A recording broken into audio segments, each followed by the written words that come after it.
روزانہ میری اپنے گھر والوں سے بحث ہوتی تھی۔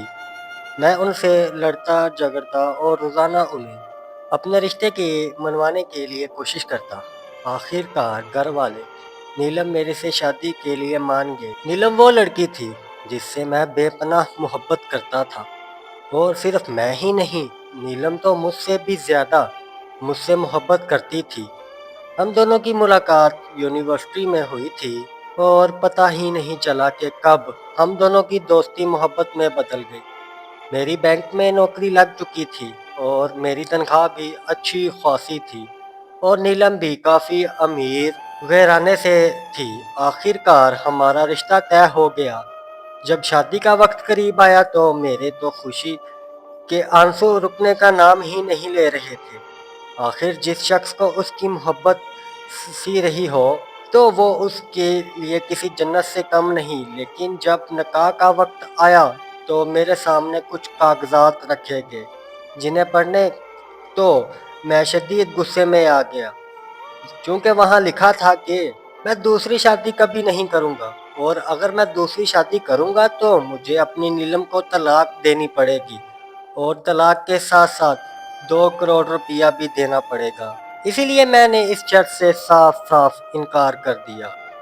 میں نے نیلم سے بے پناہ محبت کرتا تھا، اور دوسری شادی کے بارے میں تو سوچ بھی نہیں سکتا تھا، لیکن میں نے پھر بھی دستخط کرنے سے انکار کر دیا، چونکہ یہ جو ان کی شرط تھی بالکل بے بنیاد تھی۔ میں نے جس وقت دستخط کرنے سے انکار کر دیا، نیلم بالکل میرے سامنے بیٹھی تھی، اور اس کی آنکھوں میں بہت آنسو آ چکے تھے۔ مجھے اس کے آنسو دیکھے نہ گئے، اور میں نے نہ چاہتے ہوئے بھی اس بے بنیاد شرط پر حامی بھر لی اور دستخط کر دیے۔ اس وقت نیلم بہت خوش ہوئی، اور ہمارا نکاح ہو گیا۔ وقت کا کام ہے گزرنا، اور وقت گزر گیا، اور ہم دونوں بہت خوش تھے کہ ہم دونوں نے ایک دوسرے کو حاصل کر لیا ہے۔ شادی کے کچھ دن بعد میرا ایک بچپن کا دوست ہے جس کا نام احمد ہے۔ وہ ایک بہت ہی کامیاب بزنس مین ہے۔ اس نے مجھے اپنے گھر دعوت پر بلایا۔ اس کا گھر بہت ہی اعلیٰ شان قسم کا تھا، اور اس کی بیوی کا اخلاق بھی بہت اچھا تھا۔ جب ہم ان کے گھر دعوت پر گئے تو انہوں نے ہمارے مہمان نوازی میں کسی قسم کی کسر نہ چھوڑی۔ میں شادی سے پہلے بھی احمد کے گھر آتا جاتا رہتا تھا، اور بھابھی سے بھی میری بات چیت ہوتی رہتی تھی۔ ویسے تو ہماری گفتگو میں صرف حال حوال پوچھنا تھا، اور مزید بات ہم نہیں کرتے تھے۔ دعوت والے دن بھی ہماری تھوڑی بات چیت ہوئی۔ میں نے ان کا حوال پوچھا، لیکن نیلم کو شاید میرا ان سے حوال چال پوچھنا کچھ پسند نہ آیا۔ دعوت سے فری ہونے کے بعد جب ہم گھر پہنچے تو نیلم مجھے کہنے لگی، آپ کچھ زیادہ اوور نہیں ہو رہے تھے؟ وہاں میں نے اسے سمجھایا کہ احمد میرا بھائی جیسا ہے، اور وہ میری بھابھی جیسی ہے، تو پہلے بھی ہم ایک دوسرے سے بات چیت کر لیتے ہیں، یہ کوئی نئی بات نہیں ہے، اور میں نے کوئی ایسی بات نہیں کی جس سے تمہاری دل آزاری ہوتی ہے۔ نیلم مجھے کہنے لگی، جو بھی ہے یہ سب میں نہیں جانتی، لیکن آئندہ آپ اس عورت سے بالکل بھی بات نہیں کرو گے۔ میں نے مسکراتے ہوئے کہا، ٹھیک ہے میری جان، تم کیوں پریشان ہوتی ہو، میں نہیں کروں گا بات۔ اس دن کافی دیر نیلم کا موڈ خراب رہا، اور بہت محنت سے میں نے اس کا موڈ ٹھیک کیا۔ خیر وقت کے ساتھ ساتھ یہ قصہ پرانا ہو گیا، لیکن 1 سال بعد اچانک مجھے ایک ایسی خبر ملی کہ جسے سن کر میرا جسم کانپ گیا، چونکہ مجھے خبر ملی کہ احمد کسی بزنس میٹنگ کے سلسلے میں آؤٹ آف کنٹری جا رہا تھا، تو راستے میں پلین پہاڑوں کی وجہ سے کریش ہو گیا ہے، اور اس میں جتنے بھی مسافر سوار تھے سب شہید ہو گئے ہیں۔ میرے لیے یہ بہت ہی دکھ کی خبر تھی کہ میرا بچپن کا دوست احمد، میرا سب سے پیارا دوست، میرے بھائیوں جیسا، لیکن میں اسے کھو چکا تھا۔ اس دن یہ خبر سننے کے بعد میں بہت زیادہ رویا، بچوں کی طرح رویا۔ پھر نیلم نے مجھے دلاسا دیا اور خاموش کروایا۔ جب میں اور نیلم تعزیت کے لیے تو پتہ چلا کہ احمد نے بہت سے لوگوں سے قرضہ لے رکھا تھا، اور انہیں چکانے کے لیے گھر تک بیچنا پڑا، جس کی وجہ سے حالات اتنے خراب ہو گئے تھے کہ वो सड़क पर आ गए। जब हम कावियत के लिए गए थे तब ही हमें इस बात का इल्म नहीं था। पता तब चला जब भाभी खुद चलकर मेरे पास आई और कहने लगी कि सास ससुर ने मुझे घर से निकाल दिया है। अहमद के चले जाने के बाद उन्होंने अपना असली रंग दिखाया दिया और वो मुझसे इसलिए नफरत करते हैं। मैं उन्हें बेटा नहीं दे पाई और मेरे घर बेटी पैदा हुई। मुझे कहने लगे कि अहमद की मौत की वजह भी तुम लोग हो, तुम दोनों मनहूस हो, इसीलिए मेरा बेटा अहमद मर गया और हमारे ये हालात हो गए हैं। और मुझे काफी बातें सुनाई। उन्होंने घर से निकाल दिया। मेरा कोई जानने वाला और रिश्तेदार तो है नहीं, लेकिन मैं एक उम्मीद लेकर आई हूँ कि शायद आपके यहाँ मेरी बेटी और मुझे पनाह मिल जाए। जिस दिन अहमद की बीबी मेरे घर आई उस दिन इत्तेफाकन नीलम मायके गई हुई थी। मैंने उन्हें अपनी गाड़ी में बिठाया और अपने साथ ले गया और एक होटल में जाकर एक कमरा किराए पर लिया। जब मैं उन्हें छोड़कर जाने लगा तो मैंने जब पीछे मुड़ के देखा तो उन दोनों की आंखों में आंसू थे। मुझे उस वक्त अहमद की बहुत याद आई और मुझे लगा कि शायद मेरे अलावा हकीकत में इनका कोई नहीं। मैंने अहमद की बीबी, जिसका नाम नजमा था, बगैर सोचे समझे तरस खाकर अपने साथ शादी करने का बोल दिया। नजमा जो बेघर थी, अपनी बेटी को लेकर वो कहाँ दर बदर फिरती। उसने कहा आपके अलावा शायद कोई सहारा ना देता और आपसे की शादी मेरी बेटी को अच्छी परवरिश का बेहतर हल है।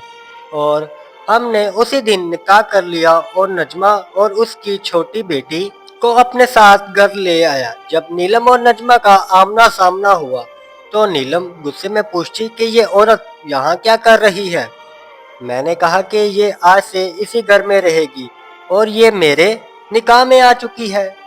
ये सब सुनते ही नीलम बेहोश हो गई। नीलम को जैसे ही होश आया वो बहुत चिल्लाई, बहुत रोई और कहने लगी मुझे तो पहले दिन ही तुम दोनों पर शक था और अब तो मुझे यकीन हो गया है। नीलम मुझ पर झूठे झूठे इल्जाम लगा रही थी और कहने लगी कि मुझे तो लग रहा है कि तुमने शायद अपने दोस्त को भी खुद ही कातिल किया है ताकि तुम इसके साथ साथ शादी कर सको और खूब गुलछड़े उड़ाओ। मुझे उस कदर इस पर गुस्सा आया कि मैं ये इल्जाम बर्दाश्त ना कर सका और गुस्से में आकर उस पर थप्पड़ मार दिया और कहा कि नीलम जो तुम सोच रही हो ऐसा कुछ नहीं। नजमा की सास ने उसे घर से निकाल दिया। नजमा का इस दुनिया में कोई भी नहीं। वो इस भरी जवानी में अपनी बेटी के साथ कहाँ धक्के खाएगी, कहाँ जाएगी।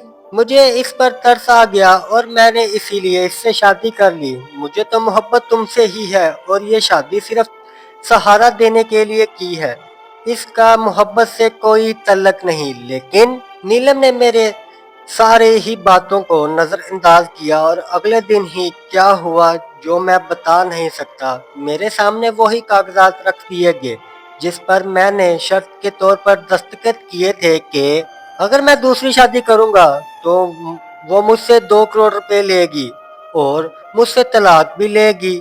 मैं एक ऐसी मुसीबत में फंस गया था।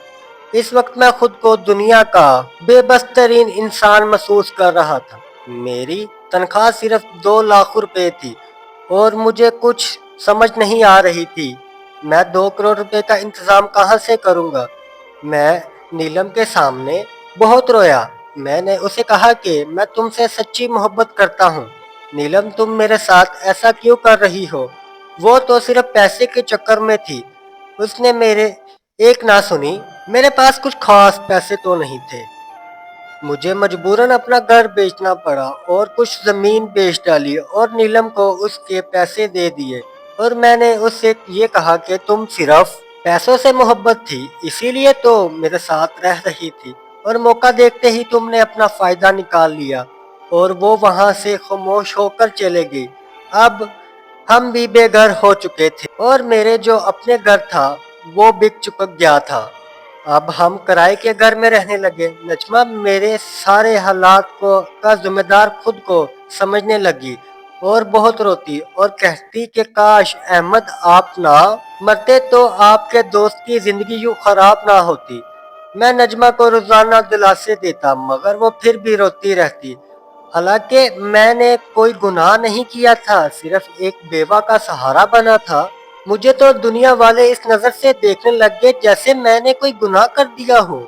मैं जहाँ जॉब करता था वहाँ मेरे साथ जो दोस्त थे वो भी मुझे ताने देने लग गए, लेकिन वक्त के साथ साथ सब अच्छा हो गया क्योंकि मेरी नीयत साफ थी और रब का मुझ पर खास करम हुआ। मेरी बैंक में प्रमोशन हो गई और मेरी तनख्वाह भी डबल हो गई। उसकी वजह मैं सिर्फ और सिर्फ नजमा को मानता हूँ। क्योंकि नजमा मेरी जिंदगी में ना आती तो ये सब ना होता। मुझे नीलम की सच्चाई कभी ना पता चलती कि वो मेरे साथ सिर्फ पैसों की वजह से थी और पैसों के लालच में थी। थोड़े वक्त गुजरा और थोड़े पैसे सेव करके हमने अपना एक नया घर ले लिया और हम उस घर में अब हंसी खुशी रह रहे हैं। दोस्तों, ये होता है खुसूस और नेकी का नतीजा। मैंने जब नजमा को सहारा दिया, बेघर हुआ और पहली बीबी छोड़कर चले गई, मैंने ये सोचा कि शायद गलती हो गई नेकी करके, मगर मुझे ऐसा सुदत दिया कि जिसकी कोई इंतहा ना थी। दोस्तों, आज दूसरे तीसरे चक्रों में लोग होते हैं। उनकी कोशिश होती है कि सब की सब उन्हें कंवारी मिले, मगर उनका क्या होगा जो बेचारी किसी वजह से तलाक याफ्ता हो गई है, जो बेवा हैं या जिनका कोई सहारा नहीं। दोस्तों, इससे बड़ी मिसाल जो मैंने आपको दी है, हकीकत जिंदगी पर इससे बड़ी मिसाल आपको कहीं नहीं मिलेगी। अल्लाह पाक की रहमत की नजर बढ़ जाती है बशर्तिया आपकी नीयत अच्छी हो। अगर मेरा ये पैगाम आपको पसंद आया हो तो मेरे चैनल को सब्सक्राइब जरूर कीजिएगा ताकि आने वाली हर वीडियो आप तक बआसानी पहुंच जाए। शुक्रिया।